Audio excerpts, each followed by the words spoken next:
collègue Charlotte Dornelas, puisqu'il y a 2 jours des commémorations du 10e anniversaire des attentats du 13 novembre qui ont fait 132 morts et des centaines de blessés. Nous entendons parler à nouveau de Salah Abdeslam et de son ex-compagne. Dites-nous de quoi il s'agit précisément. Oui, un pas de côté ou la poursuite des guerres telles qu'elles sont aujourd'hui, parce que s'il y a bien une guerre que nous avons à mener ces dernières années, je sais que le thème est à la mode, mais celle-ci en était bien une. Alors, vous avez raison, on a beaucoup entendu parler de Salah Abdeslam ces derniers jours. Alors, on va commencer par la partie terrorisme des nouvelles, si je puis dire ainsi, qui concerne d'une part Salah Abdeslam, mais également son ex-compagne, et qui explique, on va dire, les enchaînements de garde à vue dont on a entendu parler ces derniers jours, et qu'on peine un peu peut-être à discerner, on va dire. Alors, Abdeslam en premier, hier, le parquet national antiterroriste a publié un communiqué annonçant qu'il avoir requis sa mise en examen dans le cadre d'une information judiciaire ouverte pour recel d'objets illicites, en l'occurrence des clés USB illégales en détention, vous ne pouvez pas les avoir, et dont une contiendrait de la propagande djihadiste. Alors, l'enquête, elle avait été lancée en janvier dernier à la suite d'une vérification de son ordinateur. Il avait acquis légalement, cette fois-ci, un ordinateur pour suivre une formation en prison. Et il y aurait des traces de connexion retrouvées au moment de la vérification de son ordinateur, et notamment des traces de connexion à de la propagande djihadiste. Donc, on dit très exactement des chemins d'accès, bon, c'est très technique, mais vers des fichiers audio, images, vidéos, la plupart ayant trait à la propagande officielle d'organisations terroristes, État islamique ou Al-Qaïda.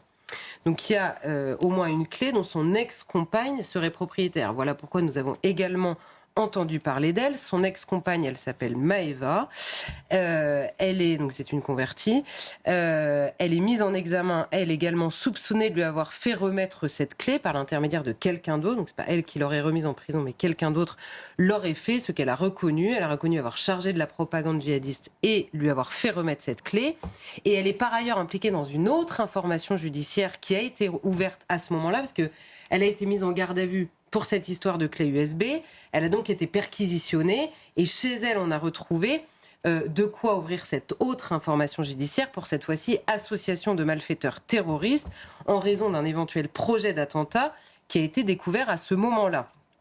Abdeslam, lui, n'est pas concerné par cette information judiciaire. Son avocate l'avait dit, mais ça a été confirmé par la DGSI et par le parquet. Il n'a aucun lien dans cette nouvelle affaire. Il s'agit simplement de Maeva, donc son ex-compagne, et de 2 personnes de son entourage, une mineure de 17 ans également convertie à l'islam radical, c'est le moins qu'on puisse dire, et, je cite, son nouvel époux religieux, le nouvel époux religieux de Maeva, donc l'ex-compagne de Salah Abdeslam. Tous les 3 ont été mis en examen hier et placés en détention provisoire.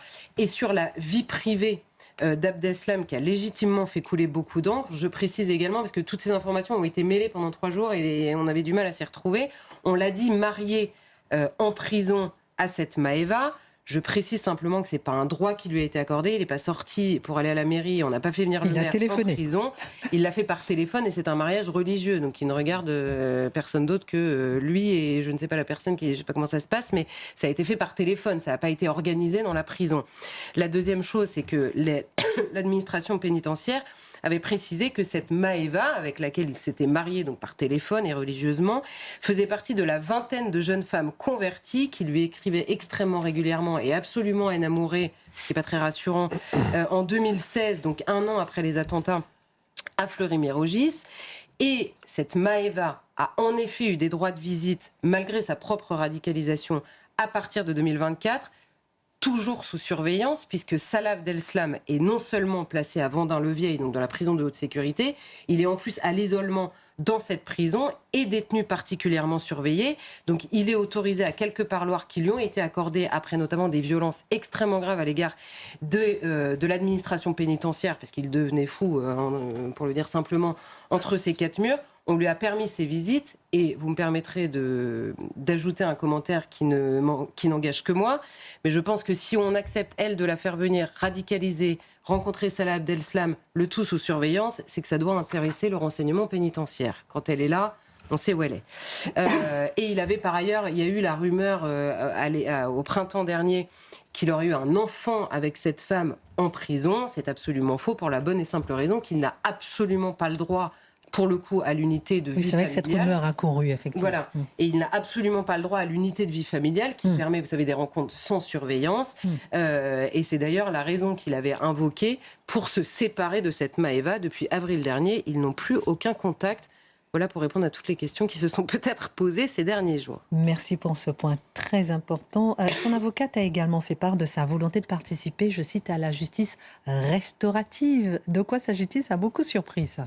Oui, alors là, c'est honnêtement un peu plus flou. Vous allez voir pourquoi. Alors, c'est son avocate, en effet, c'était ce matin, qui annonçait qu'il serait prêt à s'engager dans ce processus de justice restaurative. Alors, je la cite, c'est une personne, Salah Abdeslam, qui potentiellement aimerait pouvoir expliquer un peu la situation, discuter, ouvrir une porte aux parties civiles, si toutefois celle-ci le souhaitait. Il l'a exprimé, ainsi que certaines parties civiles qui veulent entrer en contact avec lui.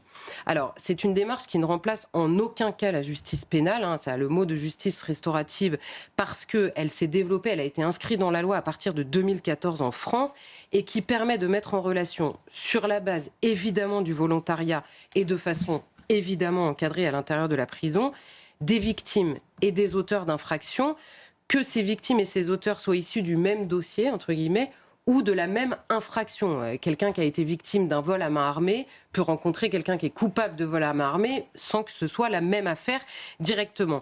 L'idée initialement, c'est de